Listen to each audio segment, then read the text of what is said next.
Chapter 9. How did we fall into the trap?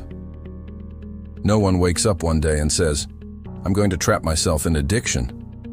It doesn't happen in one night. It's a slow slide, disguised as fun, confidence, and belonging. So how did we, intelligent, capable human beings, fall into this invisible prison called drinking? This chapter reveals the answer, and it's one of the most eye-opening truths Allen Carr ever wrote. Carr begins by reminding us, no child is born needing alcohol. Watch children at a birthday party. Shy at first, but within minutes they're screaming with joy, high on nothing but life itself. That's the real high, pure, natural happiness. But by adolescence, something has changed.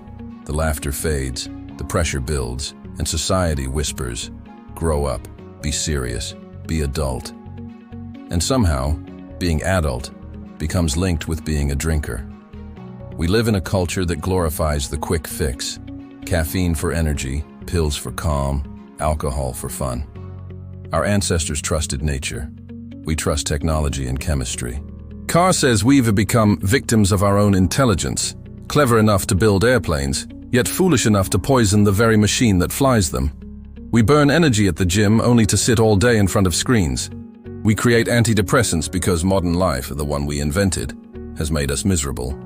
He paints a sobering picture of modern civilization, a planet once bursting with life now smothered in pollution and stress. We overconsume, overthink, and over-medicate, and in our confusion, we reach for alcohol like a lifeline. It's not weakness, it's conditioning. We've been told we're fragile, incomplete, dependent on outside substances to cope. So when we see everyone around us drinking, we think, that must be what adults do. Carr calls this the perfect illusion, the belief that 90% of people can be wrong. If everyone drinks, it must help, right? They tell us alcohol is dangerous, but also fine in moderation. And who defines moderation? Usually, the same people who drink the most. So we take our first sip, that infamous first drink. And here's the genius of the trap. It tastes awful. Our instincts say, this is poison, but our conditioning says, this is adulthood. So we push past the disgust, forcing ourselves to drink something our body naturally rejects. And because it tastes terrible, we believe we're safe from addiction. After all, how could anyone get hooked on something that foul? Carr says this is the moment the trap springs shut. We start with sweet cocktails or cider, the training wheels of alcohol. Then, like every other drug, tolerance builds. Soon, beer tastes normal, wine becomes dinner's companion, and spirits start to feel sophisticated. We admire those who can handle their drink, as if poisoning oneself efficiently were a badge of honor. He shares his own story, how golf, once a simple joy, became a drinking ritual. At first, one brandy just to warm up, then another at the halfway house. Eventually, a flask, a gift from his child, became a constant companion. He didn't plan it. He simply drifted deeper, one polite round at a time.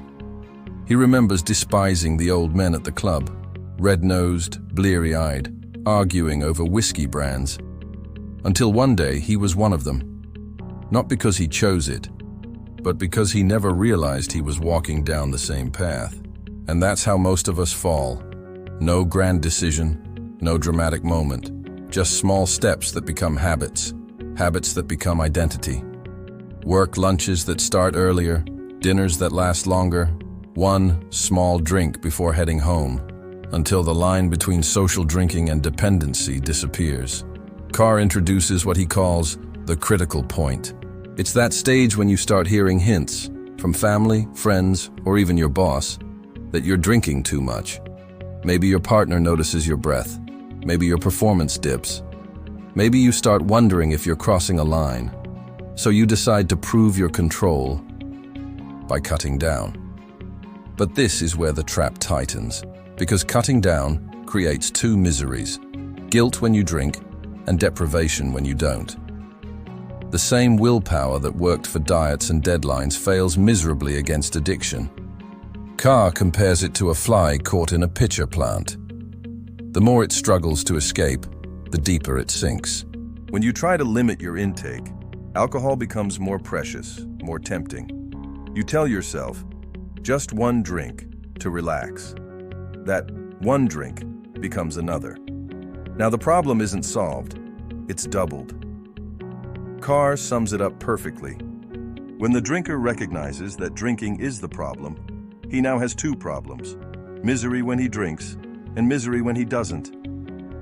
That's the critical point, where the illusion of control meets the reality of addiction, where you think you're proving your strength, but in truth, you're proving your captivity. And the cruelest part? We blame ourselves, not the trap. We think we're weak, when in fact we were deceived. Key takeaways. 1. No one chooses addiction. It is a gradual trap built on social pressure and false beliefs. 2.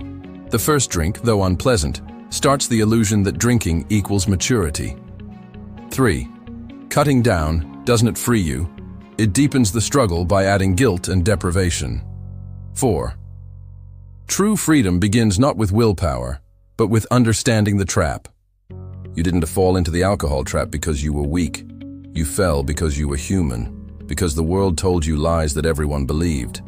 But now you see the pattern, and awareness is the first step to freedom. In the next chapter, Allen Carr reveals why willpower fails, and how the true escape doesn't come from fighting alcohol, but from no longer wanting it at all. Stay tuned, the breakthrough is coming.